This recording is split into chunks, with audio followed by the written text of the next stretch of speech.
நல்லா இருக்கீங்களா? ரொம்ப சிம்பிளாக, அதே நேரத்தில் டேஸ்ட்டில் காம்ப்ரமைஸே ஆகாமல், நான்வெஜ்ஜுக்கு டஃப்பை கொடுக்குற ஒரு விஷயம் தாங்க நம்ம இன்றைக்கி செய்ய போகிறோம். காளான் பிரியாணி. பிரியாணி சூப்பராக தான் இருக்கும். எப்பயுமே பிரியாணி பிடிக்காதவங்க யாருமே இருக்க மாட்டாங்க. அன்லஸ் சைவமாக இருக்கிறவங்களுக்கும் ஒரு ஃபேவரட் டிஷ் வேணுமா இல்லையா? ரொம்ப சூப்பராக இருக்குங்க. வாங்க நம்ம வீடியோக்குள்ளே போவோம். நம்ம சேனல் அப்படியே கொஞ்சம் சப்ஸ்கிரைப் பண்ணிங்கன்னா கொஞ்சம் நல்லாயிருக்கும். ரொம்ப சிம்பிளான மெத்தடு. ஒரு 5 மினிட்ஸ்க்குள்ளங்க இல்லைங்க 4 நிமிஷத்துலேயே நம்ம இந்த பிரியாணி எப்படி செய்யணுங்கிறத பார்த்துடலாம். வாங்க வீடியோக்குள்ளே போகலாம். ஒரு 200 ml அளவுக்கு எண்ணெயும் நெய்யும் கலந்து எடுத்திருக்கேன். அது கொஞ்சம் சூடாக ஆனதுக்கப்புறமா ஒரு பட்டை, ஒரு ஏலக்காவை நல்லா கொஞ்சம் கட் பண்ணி போட்டுக்கோங்க. ஏன்னா ஏலக்காய் முழுசாக போட்டால் அது உள்ள ஃப்ளேவர் இறங்காதுன்னு நான் கட் பண்ணி தான் போடுவேன். உங்கள் சாய்ஸ், நீங்கள் முழுசாக கூட போட்டுக்கலாம். ஏலக்காவை கட் பண்ணி போட்டிருக்கோம். ஒரு அன்னாச்சி பூ, கொஞ்சம் கல்பாசி, 2 கிராம்பு, ஒரு மராத்தி மொக்கு, ஒரு 2 மொக்கு அதை எடுத்து போட்டு நல்லா வதக்கியிருக்கேன். இந்த வதக்கிற மசாலா ஐட்டம்ஸ் எல்லாமே ஆப்ஷனல் தாங்க. இதனால் டேஸ்ட்டு கொடுக்குதா அப்படின்னா கிடையாது. நீங்கள் கையில் என்ன வச்சுருக்கீங்களோ மசாலா ஐட்டம் அதை போட்டு நீங்கள் வதக்கலாம். வதங்குறதுல தான் டேஸ்ட் இருக்கும். ஆனியன் ஒரு 200 கிராம் எடுத்து அதையும் போட்டு நல்லா வதக்கியிருக்கேன்.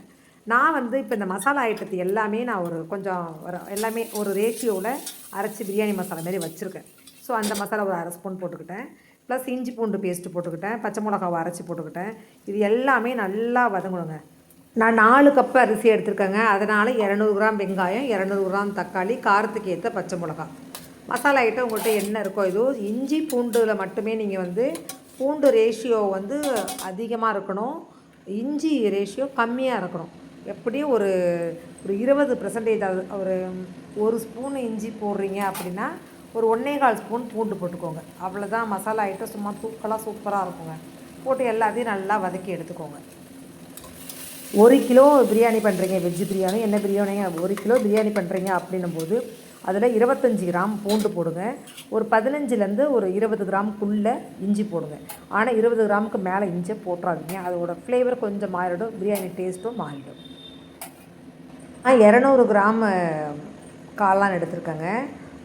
பார்த்திங்கன்னா அது ஒரு பாக்ஸு கொடுத்தாங்க, 200 கிராம் தான் போட்டிருந்தது. அதை 2ஆக அப்படியே கட் பண்ணி எடுத்து போட்டு நல்லா வதக்குன்னு வதக்க வேண்டியது தாங்க. இது வதங்கினதுக்கப்புறமா தேவையான மசாலாலாம் சேர்த்துக்க வேண்டியது தான். நான் என் பச்சை மிளகா கொஞ்சம் காரம் கம்மியாக இருக்குங்கிறதுனால ஒரு 2 ஸ்பூன், குட்டி ஸ்பூனுங்க, ஒரு 2 ஸ்பூன் அளவுக்கு, ஒரு 10 கிராம்னு வச்சுக்கோங்களேன், மிளகாய் தூள் சேர்த்துருக்கேன். அதே மாதிரி ஒரு 2 ஸ்பூன் கரம் மசாலா, ஒரு 2 ஸ்பூன் பிரியாணி மசாலா, இதெல்லாம் சேர்த்து நல்லா ஒரு வதக்கிட்டு, நான் 4 கப்பு அரிசி எடுக்கிறதுனால ஒரு 6 கப்பு தண்ணி ஊற்றுனேங்க. ஏன்னா பாஸ்மதி ரைஸ் தான் பண்ணுறேன். தண்ணி ரொம்ப வேண்டாம், இதுவே ஜாஸ்தி தான், கொஞ்சம் தண்ணி கூட தான் இருக்கும். ஆனால் நாங்கள் கொஞ்சம் வெறையாக சாப்பிட்ற ஃபேமிலி இல்லை, கொஞ்சம் குறைவாக சாப்பிட்ற ஃபேமிலி. அதனால் நான் இல்லை ரொம்ப நல்லா ரைஸ் கொஞ்சம் வெறையாக இருக்கணும்னா தண்ணியை 1 டம்ளர் குறைச்சிக்கோங்க. 4 கப்பு அப்படின்னா நீங்கள் 6 கப்பு ஊற்றாதீங்க, 5 கப்பு ஊற்றிக்கோங்க. நான் 6 கப்பு தண்ணி ஊற்றி அந்த கடைசியாக புதினாவை ஒரு கைப்பிடி அளவுக்கு கழுவிட்டு தலையில் போட்டுட்டேங்க. அவ்வளோதான். நான் செஞ்சதையும் பாருங்கள், நான் சொன்னதையும் செஞ்சு பாருங்கள். சும்மா சூப்பராக இருக்கும். ரொம்ப டேஸ்ட்டான காளான் பிரியாணி ரெடி. அப்படியே நம்ம சேனலை கொஞ்சம் சப்ஸ்கிரைப் பண்ணிங்கன்னா, சும்மா சொல்கிறேன்னு நினைக்காதீங்க, கொஞ்சம் பாருங்கள், கொஞ்சம் தெரிஞ்சவங்களுக்கெல்லாம் கொஞ்சம் ஷேர் பண்ணுங்கள், சப்போர்ட் பண்ணுங்கள். நாங்களும் கொஞ்சம் வளரலாம் இல்லையா? நன்றிங்க. அடுத்த வீடியோவில் பார்ப்போம்.